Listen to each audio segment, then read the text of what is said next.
Your local blue coal dealer presents The Shadow. These half-hour dramatizations are designed to forcibly demonstrate to old and young alike that crime does not pay.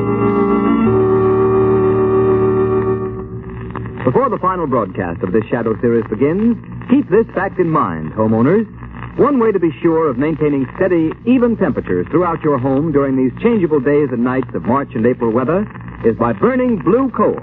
Blue coal is America's finest anthracite. It gives perfect, dependable warmth and stops overheating or quick chilling of rooms. Remember the name Blue Coal for better heat with less furnace attention in all kinds of weather. And be sure to hold on at the close of today's Shadow story, for we have an unusual treat in store for you. The Shadow, mysterious character who aids those in distress and helps the forces of law and order, is in reality Lamont Cranston, wealthy young man about town. Cranston's friend and companion, the lovely Margot Lane, is the only person who knows to whom the unseen voice belongs. Today's story, Can the Dead Talk?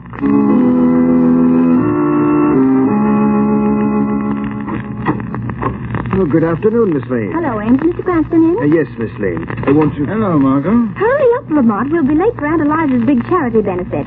She's been working on it for the last 6 months. Now, come on. Oh, all right. Get my coat, Ames, please. Yes, sir. Honestly, Lamont, you're acting like a little boy who doesn't want to go to dancing school. You'll probably enjoy it. This man Baltan is supposed to be very good. Margot, I don't like mind readers. He isn't a mind reader. He calls himself a mentalist. Well, it means the same thing to me. Well, I understand he's fascinating. When he's not performing on the stage, he goes around exploding the myths of haunted houses and things like that. He doesn't believe in ghosts. Oh, my... Your coat, sir. My coat? Oh, yes. Thanks. Listen, Margot, I've got to be back at 6 o'clock. There's a polo match at the Armory tonight. Yes, I know. I've got a front row seat. And you needn't act like such a martyr. If I can spend the evening watching you trying to break your silly neck playing croquet on horseback, it won't hurt you to go with me this afternoon and have your mind improved. Deliver me from a logical woman. Very well. Lead on, Macduff.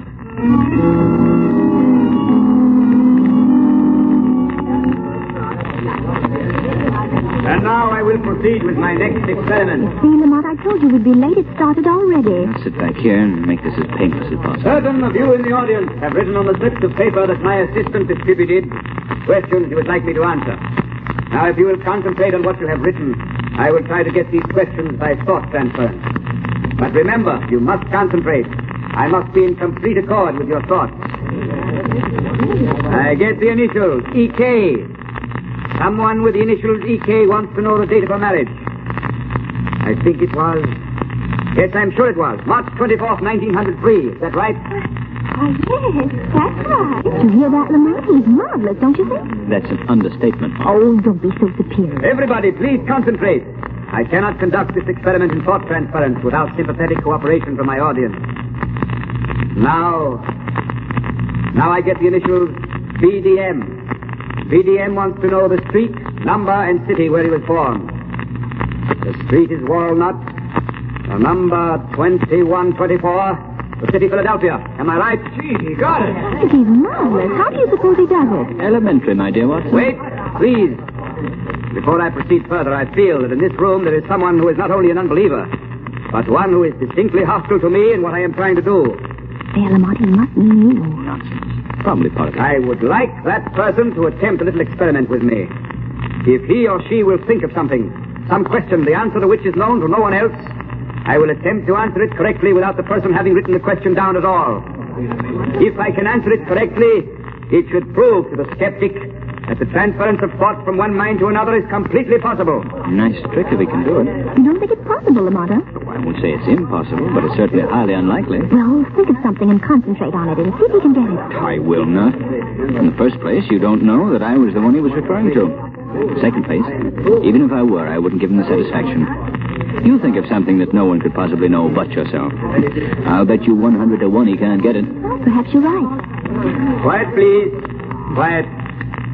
Someone in the audience is concentrating on the question, who is the shadow? Margot, did you think of that just then? Yes, but I don't know why. It just seemed to come into my head. I will answer that question. No, on second thought, I believe I will not give the answer after all. Unless I am very much mistaken, The shadow himself is present. And I don't believe this is just the time to remove his veil of secrecy. However, in case the shadow thinks this is merely a sham, I would like to inform him that within an hour, he will receive a cablegram from someone he never heard of. What do you suppose that means? I haven't the I faintest will now idea. proceed with the questions that have been written on the papers. Someone whose initials are LTZ wants to know the number of a license plate on his car. Oh, Lamont, let's get out of here. You can go if you like, my dear Margot. But I'm going to stay till the end. For heaven's sake, why? After the performance, I think the shadow will pay a little call on Mr. Voltan. I'm consumed with a burning desire to find out just what he knows.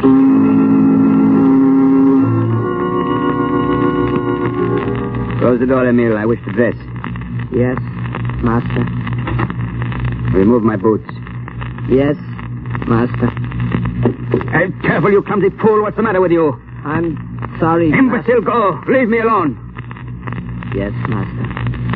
I will. Well, what's the matter?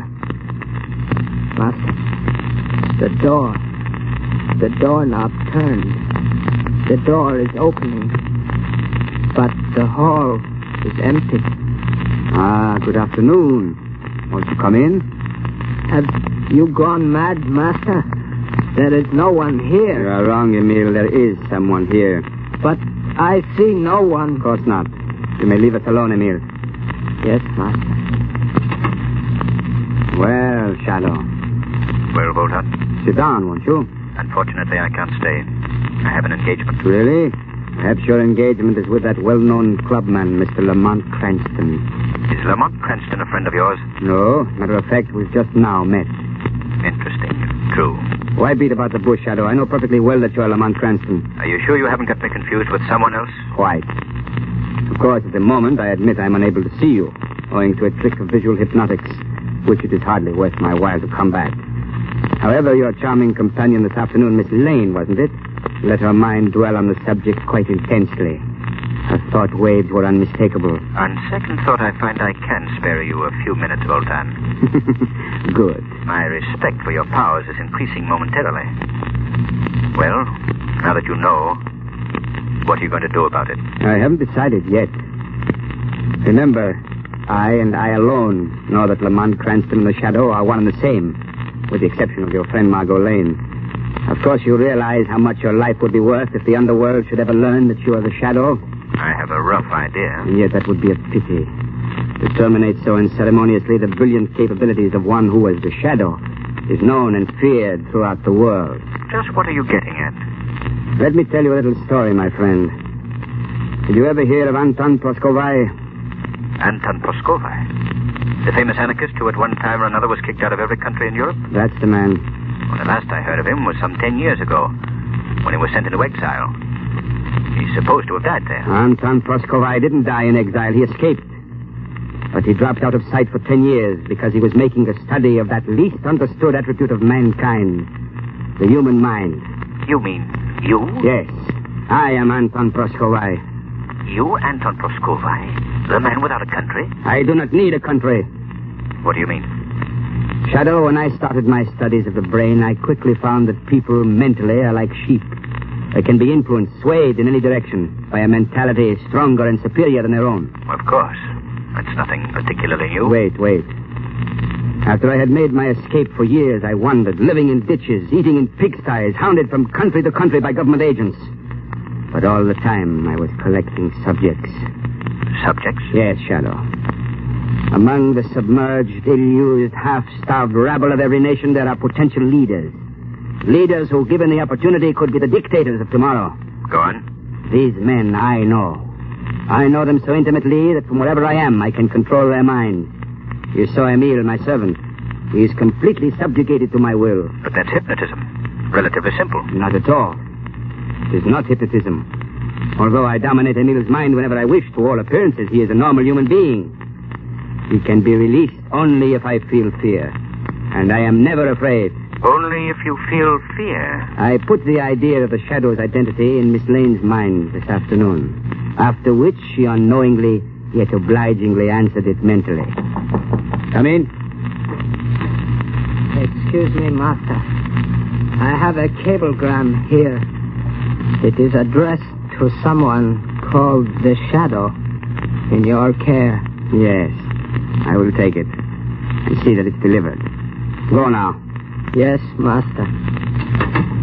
You see, Shadow?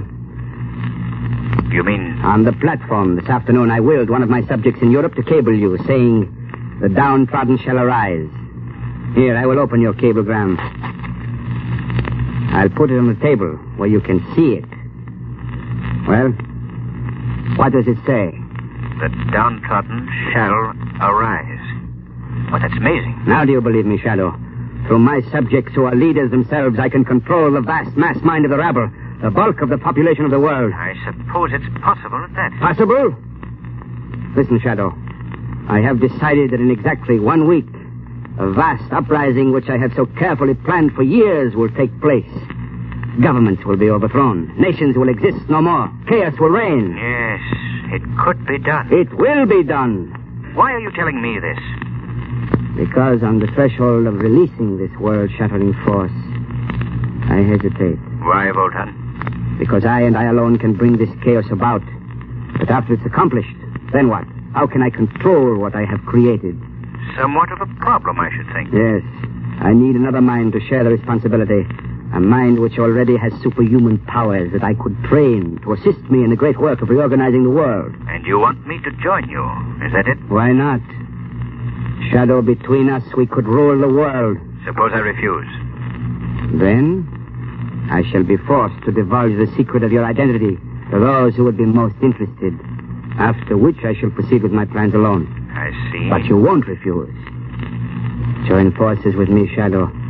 Next week we will plunge the world into chaos such as it has not known since the dawn of creation.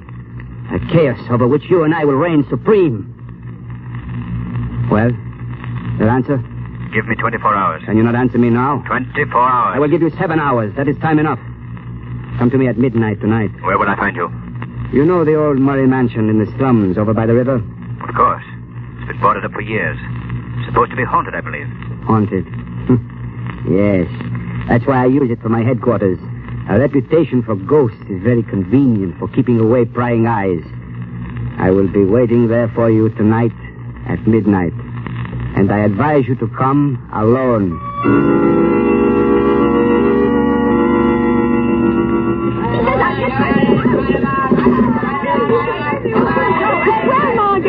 Lamont is really distinguishing himself tonight. I never thought this right. I wish he wouldn't take such chances. He's not taking any more chances than we are, sitting down here in the front row. He puts you pretty close at these indoor polo matches. Close? Honestly, Margot, any minute I expect to look up and find a horse sitting in my lap. There goes Lamont again. He's got the ball. No, the backman is riding him off. What happened? Oh, Evelyn, what happened? No. I think Lamont's pony must have stumbled. Lamont's fallen off. The pony's running loose. Lamont's still on the ground. Here, help me over this barrier. I'm going to. Oh, my goodness. Hey, stand back. Come there. Get a doctor. He may be badly injured. Here, you go. Oh, Evelyn, he's hurt. He's lying there so still and white. Lamont, speak to me. Margot, now take it easy. Here comes Dr. Carlson. Oh, thank goodness. He's Lamont's doctor. All right, stand aside, please. I'm a doctor. Oh, Dr. Carlson, thank God you've come. Do you think Lamont's hurt badly? And I can't tell yet. I'll have to examine him. Well, what is it? Tell me, can't you? Miss Lane, I'd rather do anything in the world than tell you this. Oh. Lamont Cranston is dead. Oh.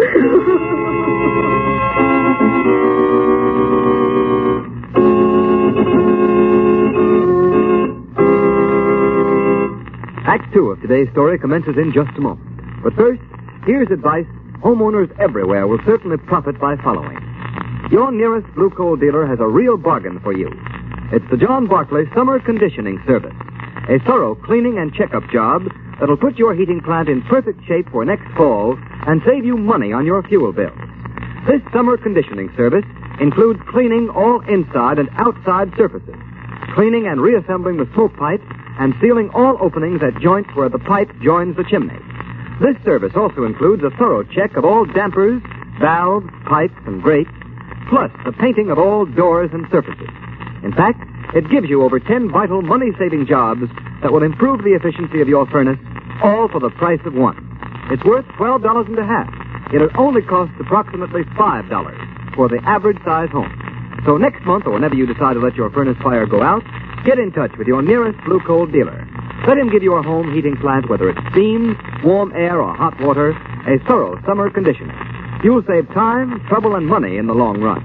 And remember, too, if you want steady, more dependable heat in your home throughout the changeable weather of early spring, order Blue Coal. You'll get better heat with less furnace attention.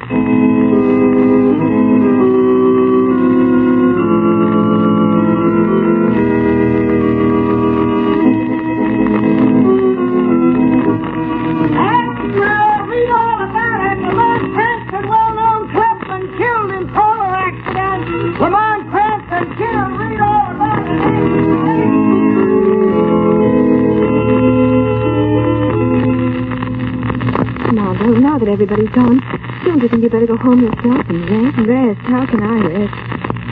Oh, Evelyn, I can't believe it. I can't believe it, Lamont. It's really gone. No, I know, dear. Now, come on, Margot. I'll take you home. Oh, but there's somebody in the hall. Evelyn, don't let them come in here. I can't face any more people. It probably ain't. Come here, Margot, in this alcove. Nobody will notice. I'm afraid I can't stand much. Just wait, sir. Mr. Cranston's death was a terrible shock to me. Have you an old friend of Mr. Cranston, sir? I don't seem to remember. Well, not exactly an old friend, but considering the length of our acquaintance, a fairly intimate one. Yes, sir. If you'll just step in here, sir, you may view that... Evelyn, that man. Who was it? No one I ever saw before. His name's Voltaire. He's a mind reader.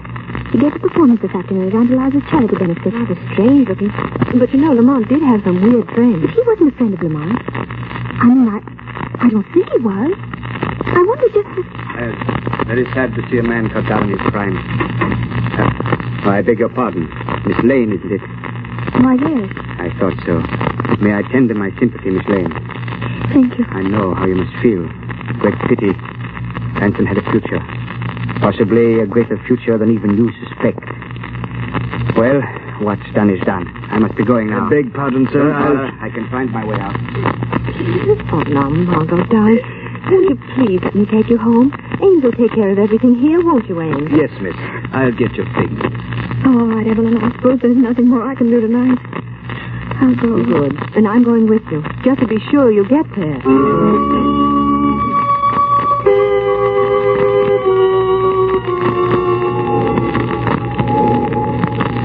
It's almost midnight, Emile. You may leave me now. Master, are you sure you would rather not have me to stay here? Stay? No, you fool. Why should you stay? I do not know. I do not see how you can remain here alone, Master. Night after night. There is something about this old ruined house. It is evil. Nonsense. What's evil about it? In the neighborhood, they say it is haunted. They say the ghost... Talk. That is all. There's no such thing as a ghost. To a trained mind, a ghost is an impossibility. Therefore, it does not exist. You understand? Yes, Master. I shall be quite all right. What's that? Just a loose shutter in the wind. Master is worried? I have never seen you so before. I've had rather an upsetting occurrence tonight. I must think things out. Go, Emile. Yes, Master. The usual time in the morning? Of course. Now go. Yes, Master. Yes, I go. Fool. Emile is an idiot, trying to frighten me with this old woman's tale about ghosts. Ghosts do not frighten me. Nothing frightens me. If I knew fear, I couldn't hope to control the world. So now Lamont Cranston is dead. I must proceed alone. But I must hurry before anything else goes wrong. I will not wait a week. Tomorrow I shall call upon my subjects to arise and kill. Tomorrow. It's a pity the shadow is gone. He would have enjoyed it. I could have taught him so many things. What a magnificent conception. The shadow.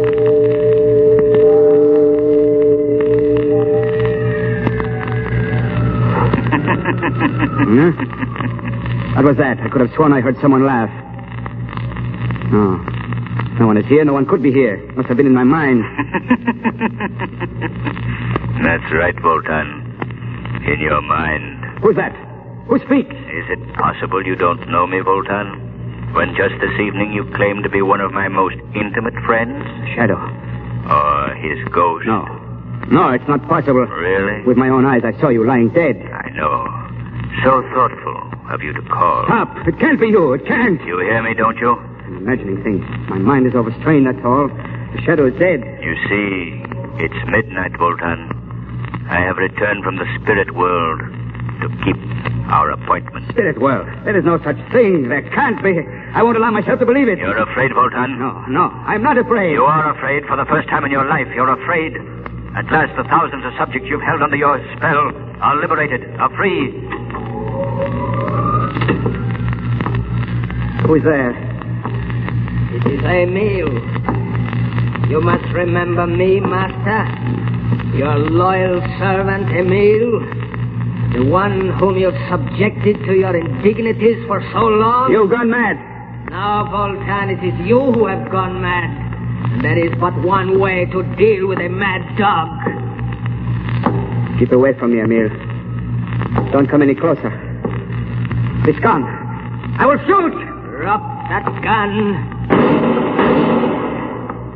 Emil. I didn't mean it. Stop, Emil. Stop following me! You wounded me, Voltan. But before I die, I am going to kill you. I am not afraid of you anymore. You are afraid of me. No, don't touch me. Don't you... There. He's dead. I am free. At last. Oh.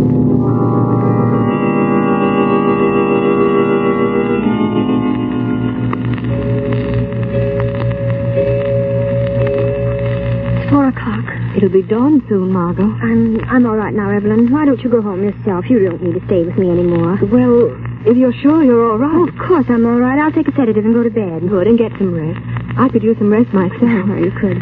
Well, if you want anything, don't hesitate to call me, Margot. If I don't hear from you, I'll drop over in the afternoon. All right, and thanks, Evelyn, for sticking by me. You've been a great help. Oh, nonsense. Get some sleep, dear. I thought she'd never go. Oh, Margot. Don't you know me? Well, Lamont, I must be dreaming. No, you're not dreaming. I'm here. But, well, you were killed. No, I wasn't killed, Margot. Oh, Lamont. But I don't understand. I saw you lying there so cold and still. It was a trick, dearest. A matter of suspended animation. I wasn't even hurt. Well, then how... It's quite a common trick in India, and has been done in this country on several occasions. I've never had need to use it before. Voltan forced me to. Well, how does it work? Well, I can best explain it by saying I threw myself into a cataleptic trance. My heart stopped. Everything stopped for a short time. Why, it even fooled Dr. Carlson. It'll be an awful shock to him when he sees me alive and well. You mean you did it on purpose? Of course, I had to. And you didn't tell me? I could tell no one, Margot. Oh, Lamont, how could you? I know what a shock it must have been for you, darling, but believe me, there was no other way. It was vitally necessary that Lamont Cranston should be thought dead, so that Voltan would keep his knowledge of the Shadow's identity to himself until I had time to figure a way out. But, Lamont, why didn't you tell me and spare me the suffering? I wouldn't have given you away. I didn't take the chance. Voltan might have read your thoughts. A sinister man, Margot, with some rather extraordinary mental capabilities. Would it surprise you to know that he had perfected plans for a world revolt? He had? You mean he... Yes. Voltan is dead. As the ghost of the Shadow, I faced him tonight in a haunted house. When he thought his mental powers were going back on him, he shot his servant, who very conveniently strangled Voltan before he died, too. Oh, terrible. Oh, I don't think so, Margot. There's quite enough unrest among nations today without the machinations of an insane mental genius. Yes, I think the world will be a great deal better off without Mr. Voltan. It's a pity that others with a like capacity for stirring up trouble can't meet the same fate.